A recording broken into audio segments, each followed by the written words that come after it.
اپنا آپ ہی دیکھتے رہتے تھے. گرچہ آئینہ دیکھنا بری بات نہیں، لیکن صرف اپنا آپ ہی دیکھتے رہنا اور ہر وقت دیکھتے رہنا خدا مجھے ایسی خدائی نہ دے کہ اپنے سوا کچھ دکھائی نہ دے. یہ بھی کوئی اتنا ٹھیک مسئلہ نہیں. آپ غور فرمائے کیا عرض کرنا چاہتا ہوں آپ کی خدمت میں میرے عزیز. ایک تو اگر میں بڑی سمجھداری سے اور بڑے غور سے اور بڑی توجہ سے آپ کو یہ بات سمجھانا چاہتا ہوں کہ اگر حضور سے پیار کرو گے نا تو یہ جتنی دولتوں کی اور شہرتوں کی محبت دل میں آتی ہے یہ خود بخود نکل جائے گی، خود بخود نکل جائے گی، آسانی ہو جائے گی، جینا آسان ہو جائے. دوسری بات آپ کی خدمت میں عرض کروں، ہم نہ تازہ دم نہیں رہتے، ہم پریشان رہتے ہیں، ہم بور ہوتے ہیں، ہماری طبیعتیں بعض اوقات جلد بازی کرتی ہیں، ہم بعض اوقات الجھ جاتے ہیں، قرار تلاش کرتے ہیں. اس قرار کو تلاش کرنے کے لیے پھر بعض لوگ الٹی سیدھی موویز دیکھتے ہیں. بعض لوگوں کا خیال ہے کہ شاید میں کوئی لطیفہ سنوں گا تو معاملہ ٹھیک ہو، پھر اس کا نتیجہ بھی نکلا ہے لطیفے سننے کا.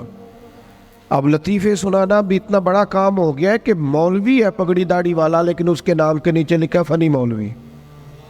خدا کے بندے یہ سنجیدہ اسٹیج ہے، دیندار لوگوں کا کرنے کا کام ہے، آپ کیا کر رہے ہیں؟ مولوی بھی فنی ہوتا ہے، 6 معنی دار ہے کہ ہمارا مزاج تھا ہر چیز شغل میلہ، ہر چیز ہنسنا الجھنا. میرے عزیز ہم چونکہ سکون چاہتے تھے، کچھ نے ادھر ادھر کی مووی دیکھ لی، کچھ نے ہنس لیا، کچھ سیر کو چلے گئے، کچھ کا خیال تھا کھانے کھا لیں گے تو سکون آ جائے گا.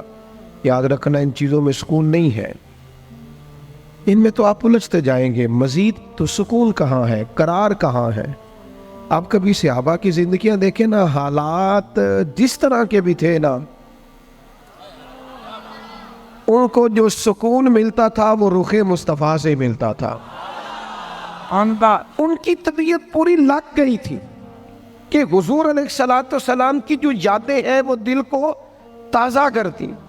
ان کا خیال تھا کہ بہار اگر کسی چیز کا نام ہے تو وہ ذکر مصطفیٰ ہے، یاد مصطفیٰ ہے اور دیدار مصطفیٰ ہے.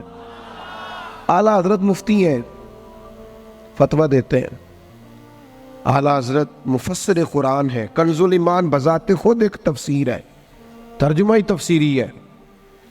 اعلیٰ حضرت محدث ہیں. وہ جب احادیث مبارکہ کا حوالہ دیتے ہیں تو یوں لگتا ہے کہ جیسے بڑی گہری نظر ہے ان کی، راویان حدیث پر بھی، اصول پر بھی، اور حافظہ بھی مضبوط ہے حفظ حدیث کے لحاظ. ساری چیزیں ان کے پاس تھیں، لیکن وہ پتہ کیا کہتے تھے؟ کہتے تھے یہ جو میرا دل چمکدار ہے نا، اور یہ جو میری طبیعت ہلکی پھلکی ہے، اس کی وجہ یہ ہے کہ ان کی مہک نے دل کے غنچے کھلا دیے.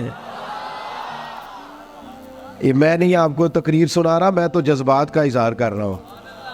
ان کی مہک نے دل کے غنچے کھلا دیے ہیں. تو کیوں غنچے کھلا دیے؟ کہتے میرے نبی کا کمال یہ ہے کہ وہ جس راہ چل دیے ہیں کوچے بسا دیے.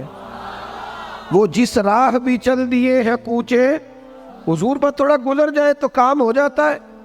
قرار، سکون، سارے دکھ مٹ جائیں گے اگر دل حضور سے لگا لو گے، اگر محبتوں کا مرکز رسول پاک کو بنا لو گے. آپ دیکھیں احد کے میدان کے اندر کافر نے ایک بڑی عجیب سازش کی مسلمانوں کو پریشان کرنے کے لیے.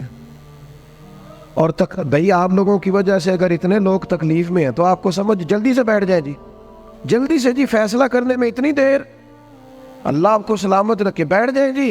اب آپ کھڑے ہیں جناب، آپ بھی بیٹھ جائیں، اللہ آپ کو برکت عطا فرمائے. اچھا ایک بندہ محفل میں کھڑا ہو جاتا ہے موبائل لے کے، اللہ انہوں سمجھنا چاہیے کہ باقی سارے اکل بھی ہیں موبائل.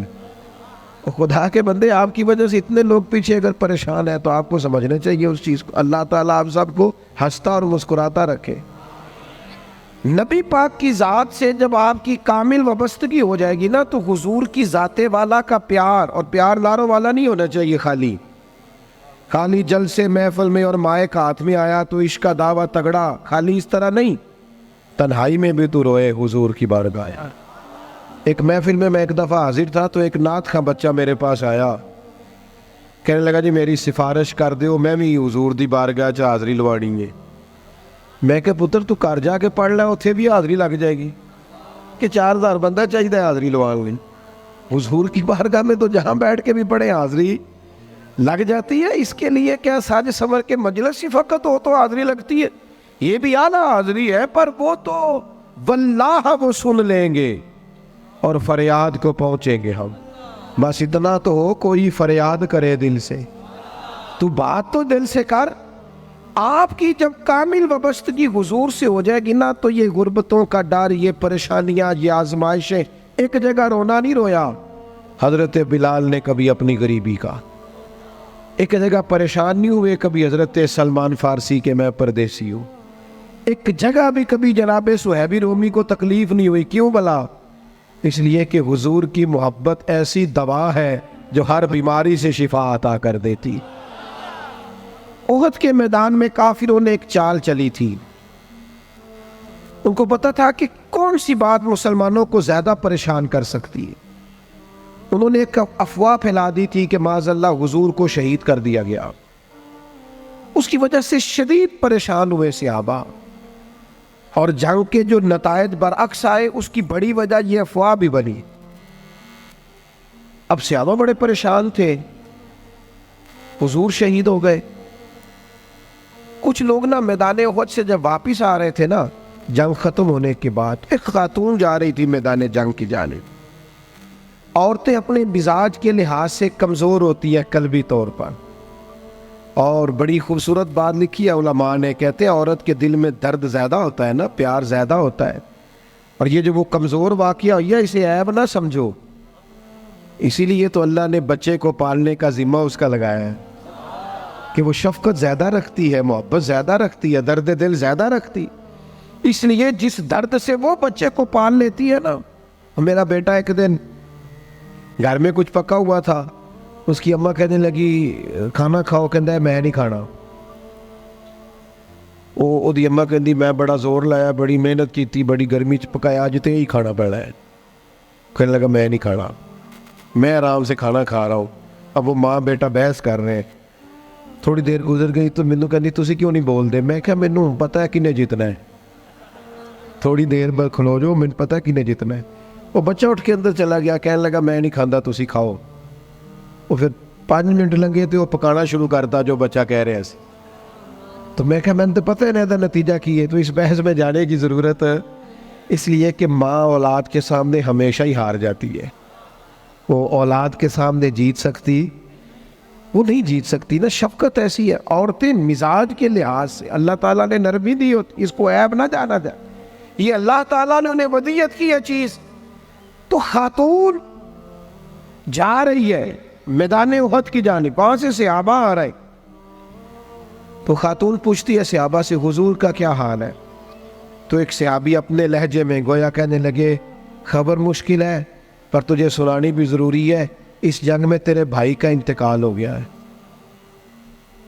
بہن کے لیے اس سے بڑی بھی کوئی خبر ہوگی کہ بھائی کا انتقال ہو گیا؟ وہ خاتون نے یہ خبر سنی، اِنَّا لِلَّهِ وَإِنَّا إِلَيْهِ رَاجِعُونَ پڑھا، آگے گزر گئی، اگلے صحابی سے جا کے پوچھتی ہے حضور کا کیا حال ہے، اور بے چین ہے، دوڑی جا رہی۔